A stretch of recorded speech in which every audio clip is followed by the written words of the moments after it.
कब तक सोती रहोगी बेटा? उठो, मैंने चाय बनाकर रखी है, ठंडी हो जाएगी। मैंने धीरे से कंबल हटाया तो सामने माँ खड़ी मुस्कुरा रही थी। उसने धीरे से झुककर मेरा माथा चूमा, फिर एक बार उठ जाने को कहा। मैं बाहर आई तो सामने टेबल पर 2 कप चाय रखी थी। चाय की चुस्की लेते ही तन और मन दोनों ताजगी से भर गए। दरअसल उन दिनों मेरे बोर्ड के एग्जाम नज़दीक थे। मेरे पापा और दोनों भाई बहन कॉलेज में रहते थे। घर पर सिर्फ माँ और मैं होते थे। मैं पढ़ते पढ़ते थक कर सो जाती। माँ धीरे से आकर मुझे कंबल ओढ़ा देती। कुछ टाइम बाद माँ 2 कप चाय बनाकर मुझे उठाती।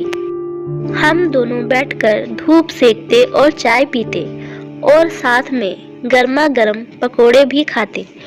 माँ कहती, दिमाग फ्रेश हुआ, अब जाकर पढ़।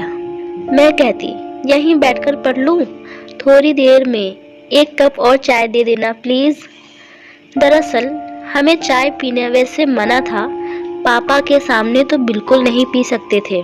हमारे बहुत कहने पर माँ कभी कभार आधा कप दे देती थी। हाँ, जब इम्तिहान रहे हो तो हम इस बहाने से चाय पीते थे कि चाय पीने से ताजगी महसूस होती है और नींद नहीं आती। माँ के हाथों से बनी उस चाय की बात ही कुछ और थी। उसकी महक और स्वाद आज भी मुझे याद है। मुझे याद है कि शादी के बाद बहुत दिनों तक मुझे चाय पसंद ही नहीं आती थी।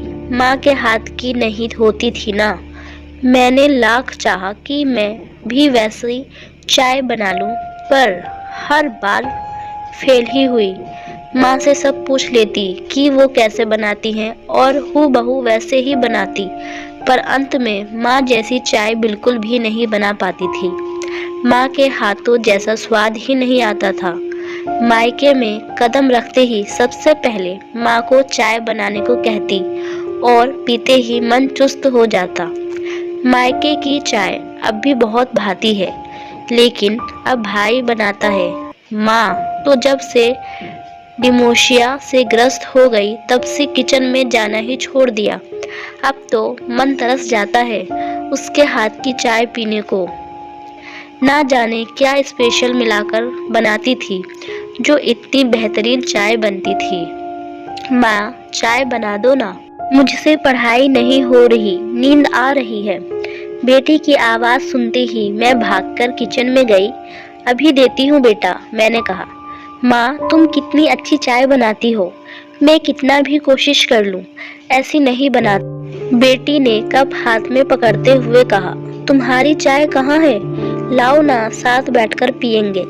मैं चाय लेकर आई और उसके बगल में बैठकर एक चुस्की ली। मेरी माँ जैसा बनाती थी वैसी तो नहीं थी, पर मेरी बेटी को अपने माँ के हाथ की बनी चाय बेहतरीन लगी। शायद हर माँ जो चाय अपने बच्चों के लिए बनाती है वह स्वाद में बेहतरीन ही होती है।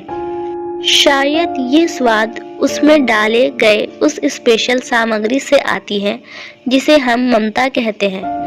सहेलियों, क्या आप मेरी बात से सहमत हैं? क्या आपको भी माँ के हाथ से चाय बनी अच्छी लगती है? ज़रूर बताएं।